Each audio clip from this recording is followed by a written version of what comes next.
but I didn't print it out, sorry. Okay, we will have to improvise.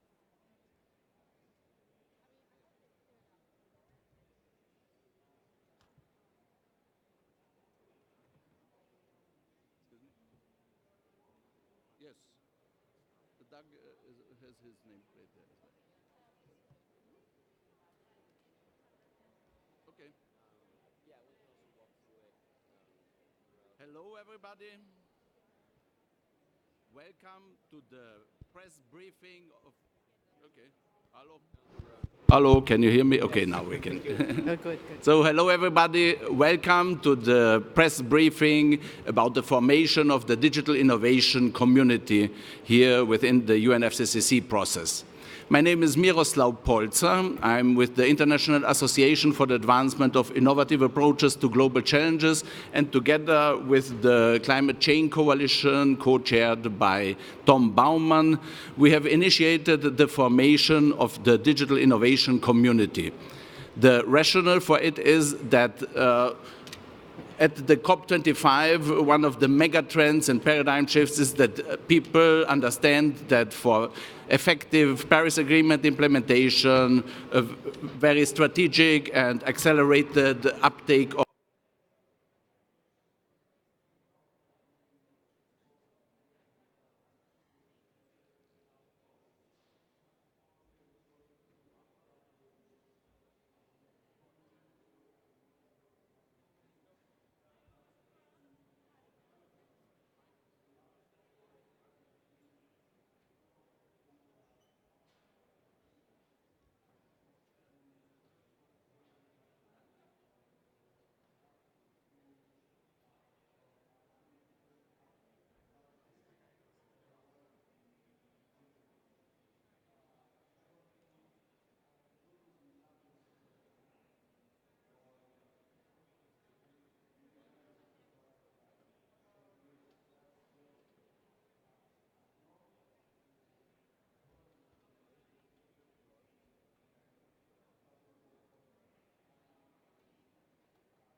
1, 2, okay, perfect.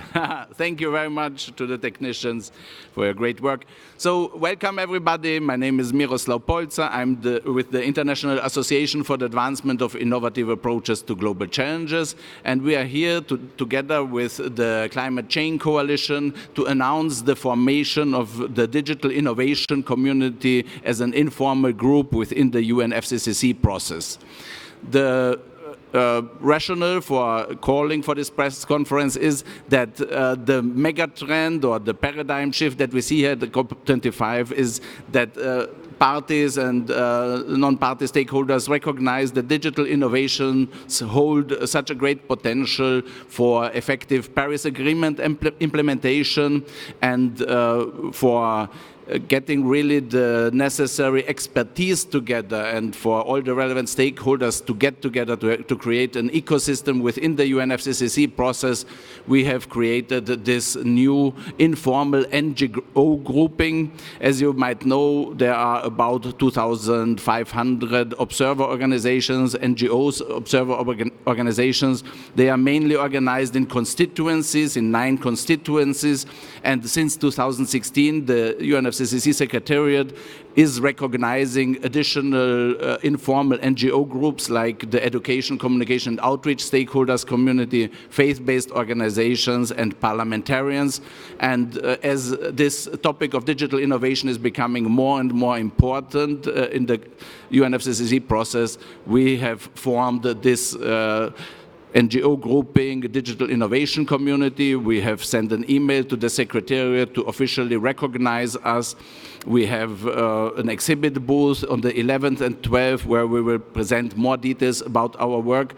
And this press conference is to present to you the diversity of our group and to show that there's really already a lot in this area here on potential. And by bringing everybody together, we are able to create more exponential impact. And this press conference is also aimed to announce that this community will have 2 flagship initiatives. One flagship initiative is the preparations of a COP26 Digital Innovation Pavilion that we are working on with the Secretariat. And the other flagship initiative is an innovation infrastructure effort based on data and digital technology for people and planet. And you will hear more about this also in the coming days. And with this, I give the word to Tom Baumann, the Climate Change Coalition founder, together with the Massamba Tihoe from the UNFCCC Secretariat. And the Climate Change Coalition is somehow the main building block of this digital innovation community. And with this, I give to you, Tom. Thank you very much, Miroslav, and hello, everyone. The Climate Change Coalition is very happy to play a role in this larger digital innovation community, seeing that blockchain is an important part, but really within an integrated system of digital technologies and digital solutions as well. The Climate Change Coalition was founded 2 years ago, so we're celebrating our 2nd anniversary here at COP25. It's a not-for-profit, open, global, multi-stakeholder innovation network for digital solutions to enhance climate actions, encompassing not simply carbon accounting, but also climate finance, adaptation, and the whole scope of climate actions. The word chain in the coalition's name refers to, of course, blockchain, but also the human chain to emphasize the non-technical needs of users and the larger stakeholder community to get the most of these digital solutions to meet their needs across all of the issues related to climate. As I mentioned, we were created 2 years ago. We started very much ground up, 12 members, and now today we have over 190 organizations in 46 countries, and on average about 2 organizations are joining the coalition as a very open, participatory effort, very decentralized, where members self-organize around issues of importance to them. So very much aligned with this vision that Miroslav has articulated as we go forward. very briefly, the coalition has about 60% of our members are users of digital solutions or researchers. So that means about 40% are really the developers. So you get a sense of the balance and multi-stakeholder perspective that's within the institution. And I know we have many speakers, so I'll leave it there and hand it back to Miroslav. Thank you very much, Tom.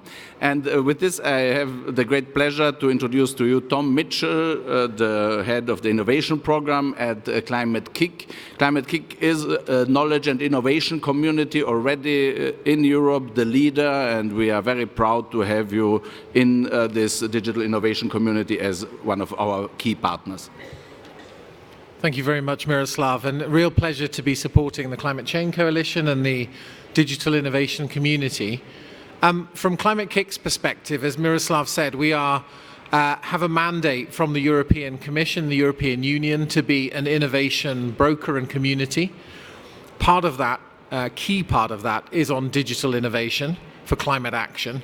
And I think we see two really important applications of this community coming up within the next 12 months. First is we've got people and places and cities and the European Commission declaring climate emergencies. Climate emergency then needs an emergency response. The emergency response must be enabled by digital technologies, and the digital technologies have to surface the climate action that is happening all around the world, to increase that, to connect it, to share lessons around it, and to elevate ambition. That's a really important one, and the European Green Deal will rely on digital technologies and digital innovation. The second one, fundamentally, we have to change the theory of why we have COP meetings. COP meetings largely are in a position now where everybody comes together in one venue for 2 weeks and spends their time wringing their hands about lack of progress. Given the challenge we face, COP as an institution needs to change. One which is about enabling movement of movements, connecting the passion on the streets with action, and turning that action into real results on emissions and resilience. That aspect, particularly for the next COP in Glasgow, will be a key factor in what this institution changes to become, and digital innovation and digital innovation community is part and parcel of making that change possible and connecting global solidarity action on climate change that doesn't involve everybody flying around the world to one place at one point in time. So watch this space. This is an ambitious community and delighted to be connected to such a varied and talented group of people. Thank you very much, Tom. And in order to really get everybody engaged in climate action, as Tom has said, this emergency requires this. We need this global cooperation of the digital innovation community, but this community needs then also to work to bring these tools to the local level, and especially also to young people, that the social energy from the street turns into meaningful and rewarding and impactful action. And for this we are very proud and happy to have UN Habitat, Youth and Urban Economy branch partner Doug Reagan to talk with us about this dimension, and we will work on this together to bring digital innovation to the local level.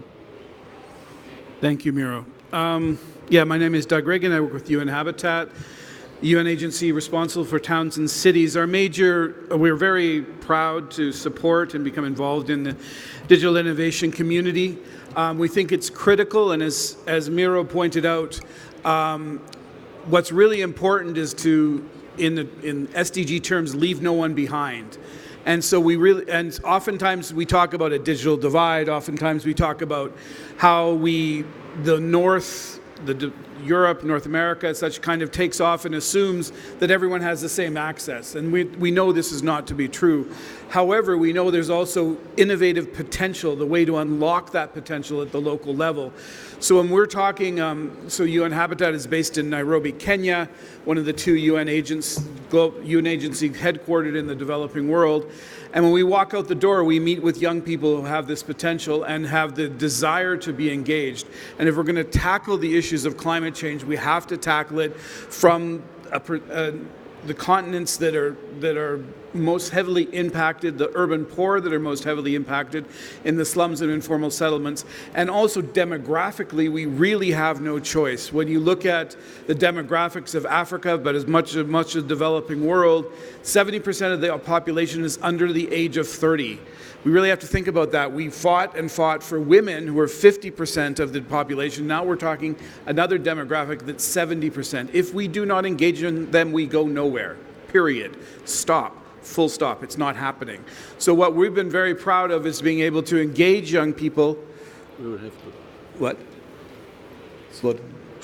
Half a minute. Half a minute. Anyways, so we're very happy to be here. We truly believe that the young people who we work with in slums and informal settlements around the world will be very happy to engage in this process. Thank you. Thank you very much, Doug, and sorry for cutting you short, but we have only very limited time. Eileen, please, if you could very briefly say how you are planning to contribute to the digital innovation community. Hello, my name is Eileen Duhin. I'm with glowcha.climatehacks.org.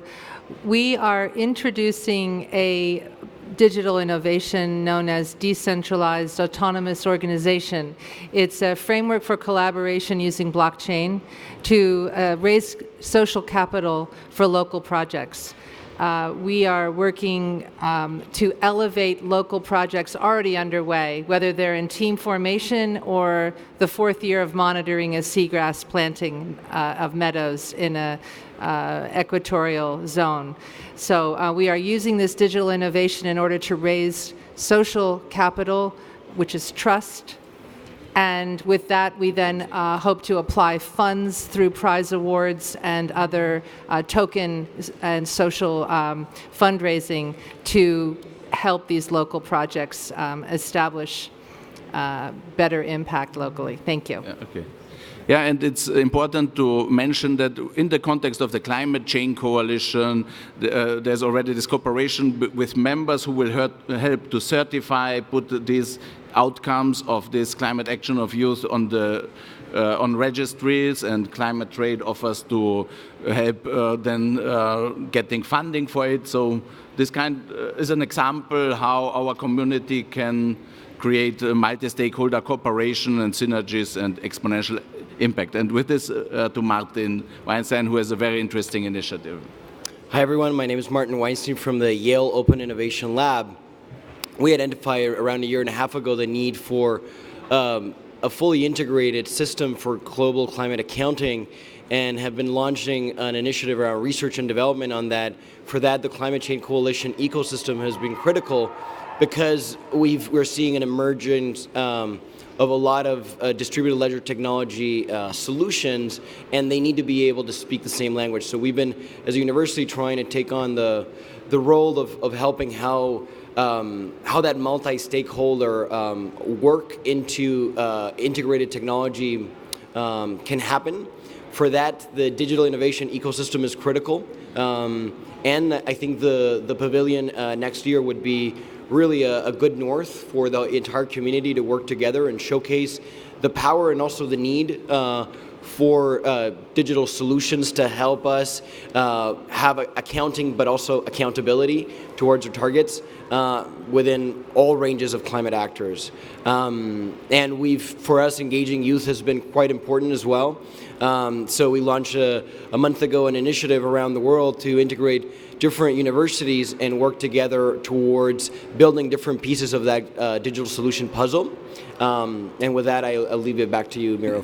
Thank you very much for your leadership also. And with this, I would like to turn over to Vikram Nagrane from Hassan International Law Firm. It's important that we look here at solutions and how to work together, but it's also important that these solutions have an enabling environment, an enabling legal framework, and we are delighted to have Gibraltar also as a partner, public sector partner, who will help us identify and develop positive legal frameworks. Please, Vikram.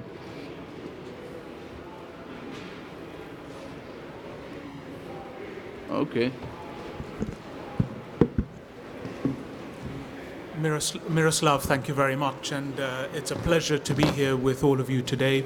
On behalf of Hassan's, and we represent the government of Gibraltar, it's a pleasure to be associated with the digital innovation community and all of the esteemed members of this organization.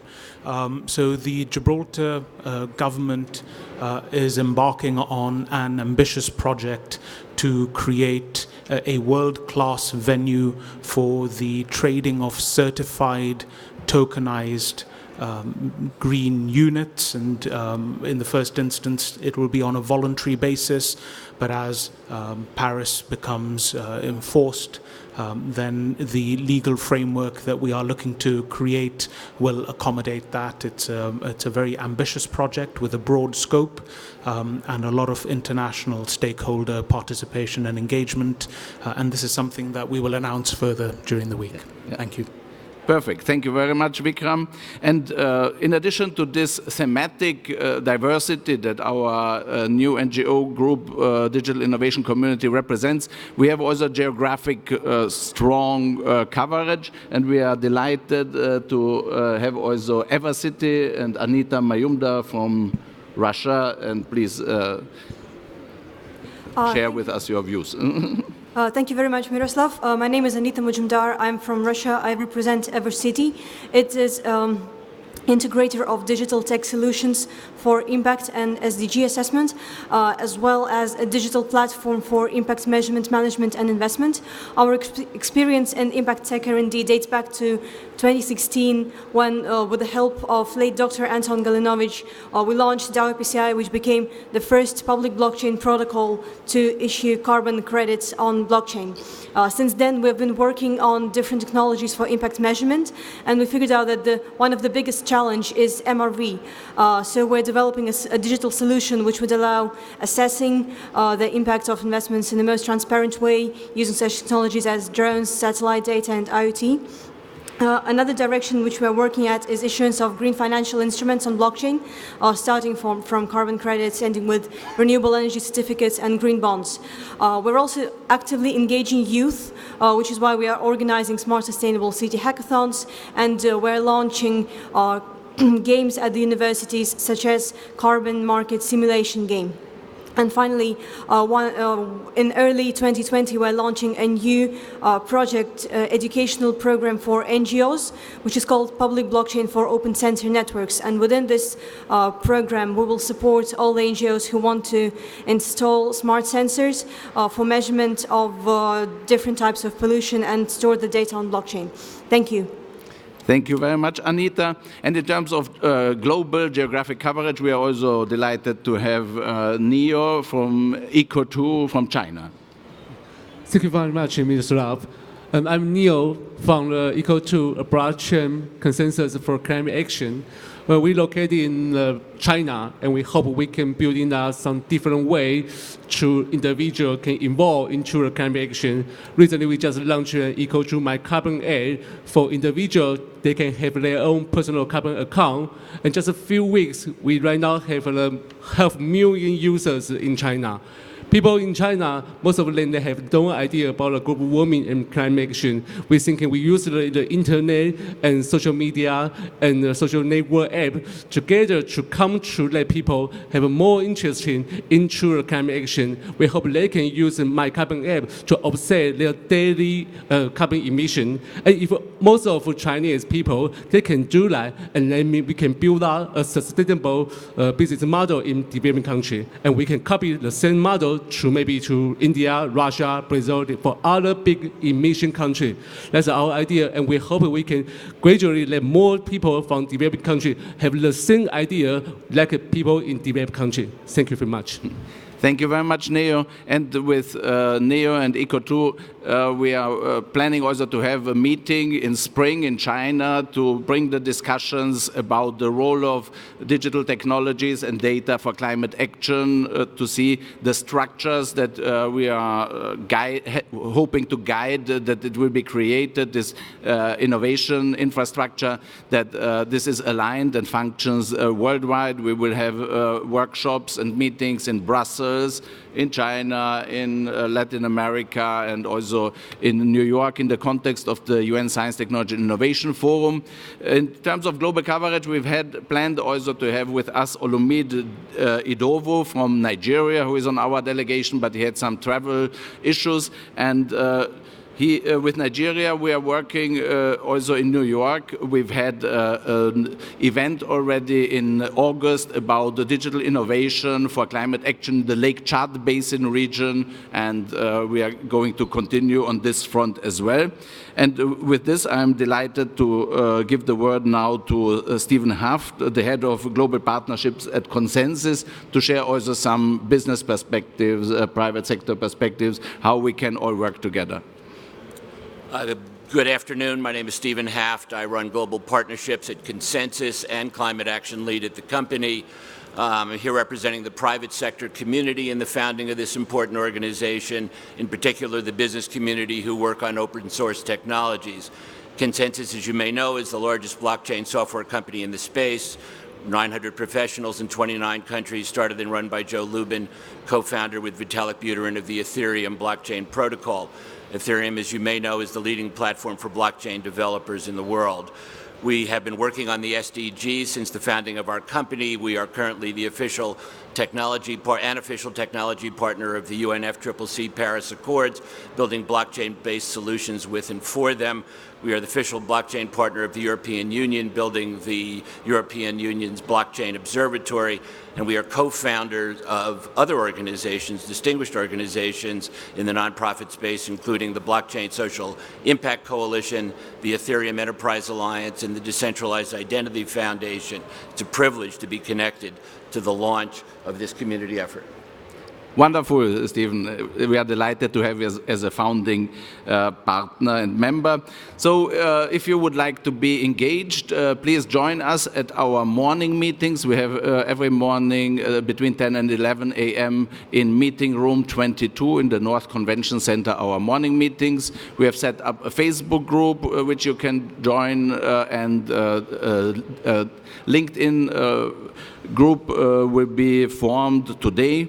And tomorrow's morning meeting is also very interesting. There we will have a video conference with INATBA. It's the International Association of Trusted Blockchain Applications. It's the leading multi-stakeholder partnership of the European Union, also to work with solution providers, with the private sector on these topics. And together, the Climate Change Coalition and INATBA are setting up a working group on climate, and this will be discussed tomorrow, and it will be certainly very impactful. And as I've mentioned already, on the 11th and 12th, we have the exhibit booth 14, and there you will also find more information. And let's check if there is, perhaps one question.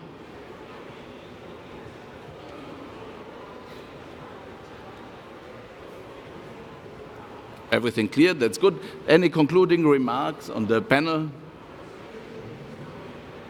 Yeah. Okay, then let's join forces and let's harness the potentials of digital innovation for the super year 2020. Now really it's the time for global community to take climate action ambitiously and impactfully, and digital innovation will certainly help. And if not before, we will meet in Glasgow or in other ways that Climate Kick will also help us reimagining the way COPs are held, and this cooperation is being facilitated with digital innovation, I'm sure. So have a great day. Thank you.